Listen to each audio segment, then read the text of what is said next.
guys, it's Jasmine and I am back with another video. Today's video, I'm going to show you guys how I give report, how I set up my brain. I am not saying the way that I do it is the correct way. This is just simply what works for me. A lot of people have different types of brains, so I would say to kind of Google how to give report, how to take report, or YouTube it, and I'm pretty sure there are multiple different ways to do it. This is simply what works for me. I am in the ICU, so my brain is set up a little differently, a little bit more detailed. I just take out a blank white sheet paper.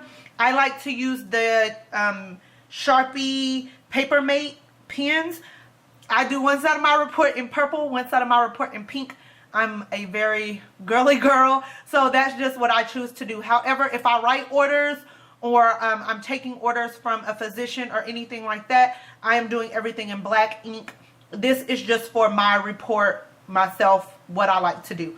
So the first thing I'm going to do is just take my white piece of paper and fold it in half, because I use one side for one patient and the other side for the other patient. So the first thing I'm going to do is say my patient's label is going to go here.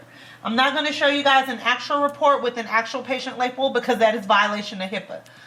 So the first thing I do is I write down their cold status, if they have any allergies, and if they are AccuCheck.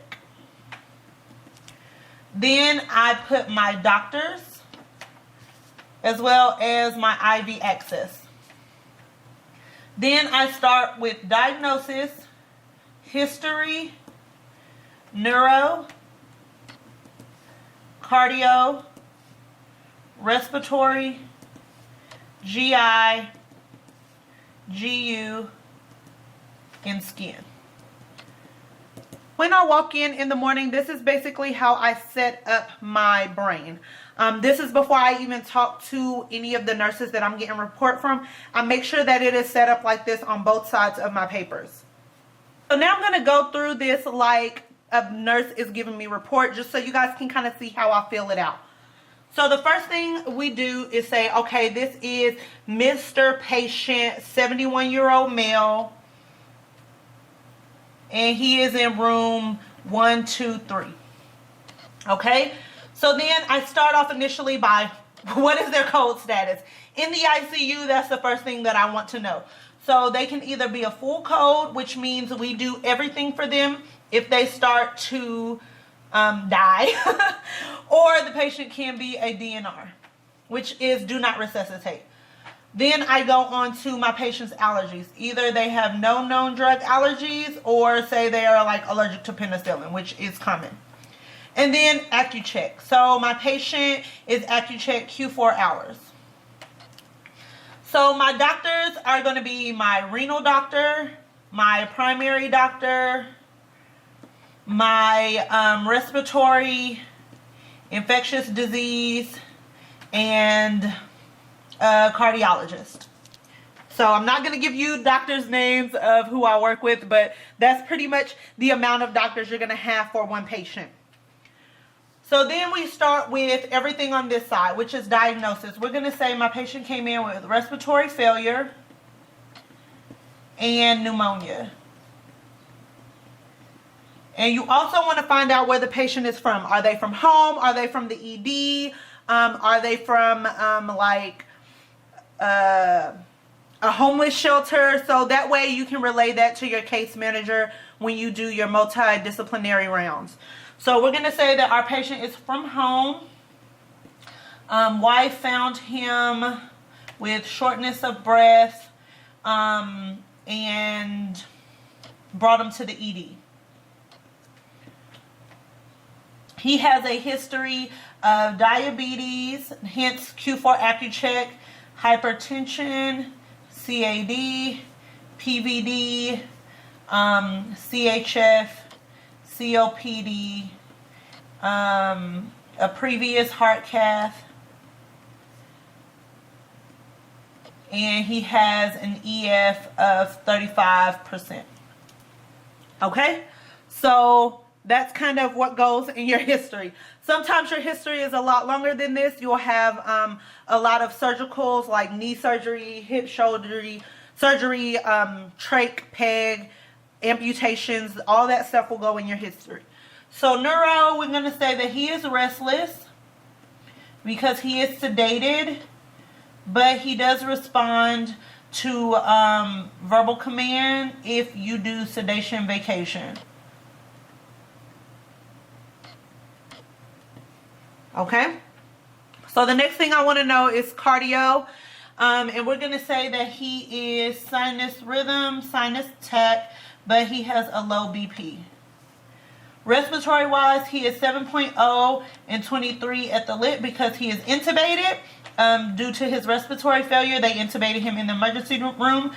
And he is assist control of 16, tidal volume of 500, P 5, and he is 70% FiO2. So that goes in respiratory. Also, if he wasn't intubated, we can say, oh, he's on 2 liters nasal cannula, or he's on room air. So that is what will go on respiratory. GI, we're going to say that he has an OG tube that was placed when he also got intubated. And he is receiving tube feeds. He's getting Nepro at 40 mLs, and we can say that is gold. And he is also getting free water flushes at 60 ml Q4 hours. And that is just to make sure his OG tube does not clog, especially if you're crushing and giving him meds through the OG tube. And we can say he hasn't had a bowel movement since he's been here, so you want to give that information to your physician to let him know, like, hey, we're giving tube feeds, but he's not pooping. Or we can say he has an FMS because he has diarrhea, or he just had a bowel movement yesterday, whatever. So we'll put that there. So GU, he's intubated, so he is going to have a Foley. You want to know how much he put out night shift. So we can say he put out 1,500 during night shift. Say if they said, oh, he only put out 100, you know, I emptied his Foley, he only put out 100 during night shift. That's something that you also want to let the physician know, especially your renal doc, because he could be having some kidney issues. So you always want to make sure how much they put out, or we can put that he is in uric if he was like a chronic kidney. Skin, this one is also a big one in the ICU. You want to make sure your patient doesn't have any skin breakdown. If they do, if there's not pictures already taken, you want to take pictures. And also if there are like big pressure ulcers, especially if they come from a nursing home, you want to notify your wound care nurse. So we're just going to say his skin is intact, but he has some like bruises on his legs. Like maybe he had a recent fall, but you still want to know that. So IV access is what I look forward to. Most of the time I want a central line, I want a PICC line. So we're going to say that I have good IV access, and I have a PICC line to the right upper arm, and it is a triple lumen. I hate when I get PICC lines and they're single lumens. It's like, what's the purpose? And then we're going to also say that I have a 20 gauge to the left forearm. So I said my patient is sedated, so we're going to say that he is on propofol at, let's say 30 mics per kg per minute. His blood pressure is also low, so most likely he's going to be on levo. And we can say that my levo is at 0.5 mics per kg per minute. And also, let's say he is on maintenance fluids. So normal saline at 75 ml an hour. So basically this is how I set up, and then once I'm done getting all this information, I want to know what do I have to do this morning if there's anything pending. So he is pending a chest x-ray, which they can come to the ICU and do. He is pending morning ABGs to see if we can start weaning him off the vent. And he is also pending a vanc level, which is usually due at 8 o'clock, so that'll be day shift. And that's kind of how I set up my brain. Now, if I go to the inside, this is where I do my labs. I'm a visual person, so I don't like to do the table. I actually like to write all of mine out. So I start with my BUN, my creatinine, my sodium, K, phos, mag, hemoglobin, hematocrit, white blood count, platelets.